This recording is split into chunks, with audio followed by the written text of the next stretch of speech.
ऋषये नमः ओम तीर्थराजाय नमः ओम मकरवाहनाय नमः ओम अग्नये स्वाहा अग्ने तन्नमः सोमाय स्वाहा सोमाये तन्नमः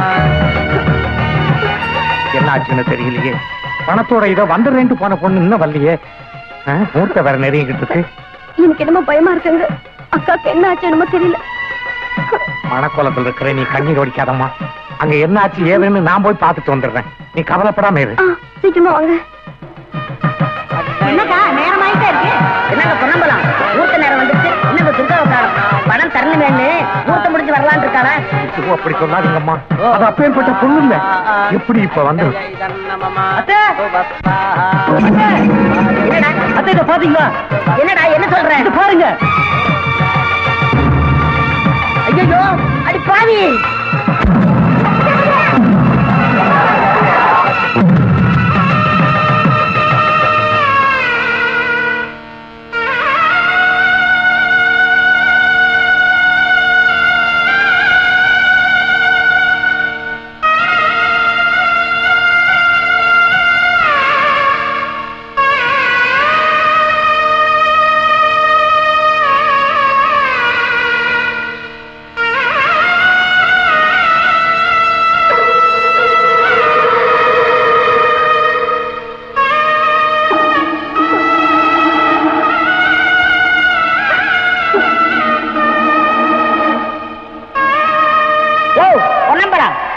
ஒரு பெரிய மனுஷனா நினைச்சு ஒரு நல்ல குடும்பத்துல பொண்ணை பார்க்க சொன்னேன். ஆனா இப்படி நாளும் கெட்ட குடும்பத்துல பொண்ணை பார்த்துட்டிய. ஒரு மனுஷனா?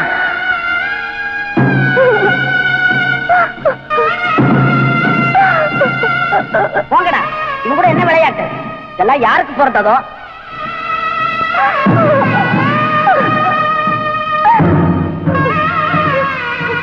சுத்தமான குடும்பம்னு நினைச்சேன். தோரம் போன குடும்பம்னு இப்பதான் தெரியுது. அக்காவே இப்படின்னா தங்கச்சிக்கு மேலையும் போவான். அவ ஊரை பார்த்தானா இவ உலகத்தையே பார்த்துருவான்.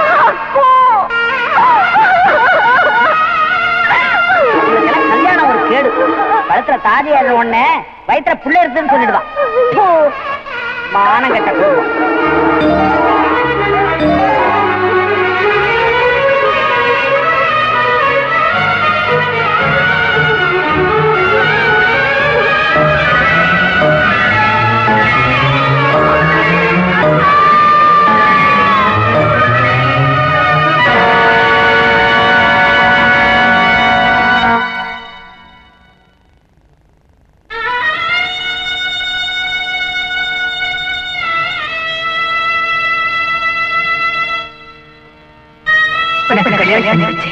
நான் கண்குளிர பார்க்கணும்.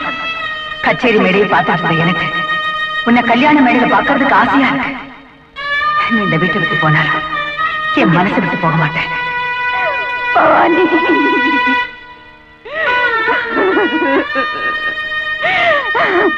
பவானி, என்ன தனியா தவிக்க விட்டுட்டு போயிட்டியம்மா.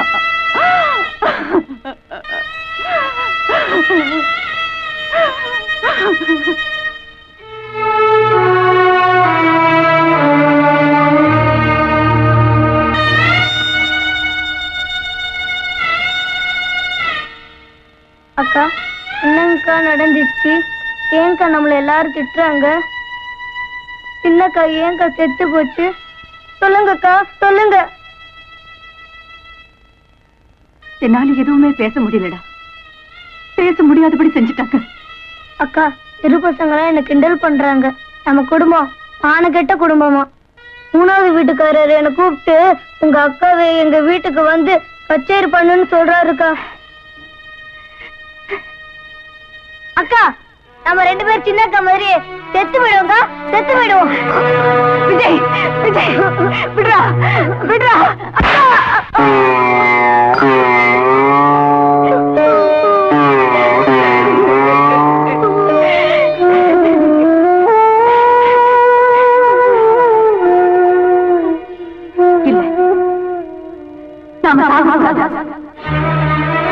இந்த சண்டாளர்கள் மத்தியில, பதவி வெறி பிடிச்ச பாவிங்க மத்தியில நாம வாழ்ந்தே காட்டணும்.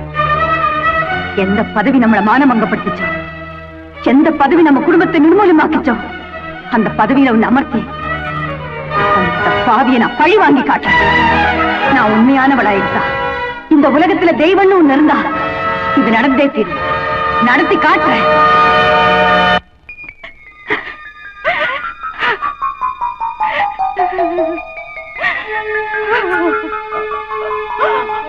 ஜெயராஜ், சந்தர்ப்பமும் சூழ்நிலையும் இப்போ எனக்கு சாதகமா அமைஞ்சிருக்க. உன்னை பழி வாங்குறனோ இல்லையோ, உனக்கு பாடம் புகட்டாம விடவே.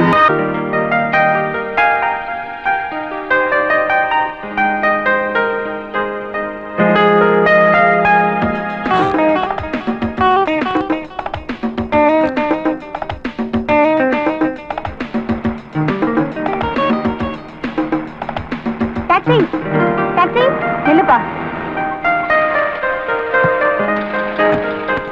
ஓ ஐம் சாரி. நீங்க போங்க மேடம். பரவாயில்ல, நீ போமா. இல்ல நீங்க போங்க. நீ போமா. இல்ல మీరు వస్తారా నేను వెళ్ళనా? சரி, நானே உன்னை டிராப் பண்ணிட்டு வாங்க.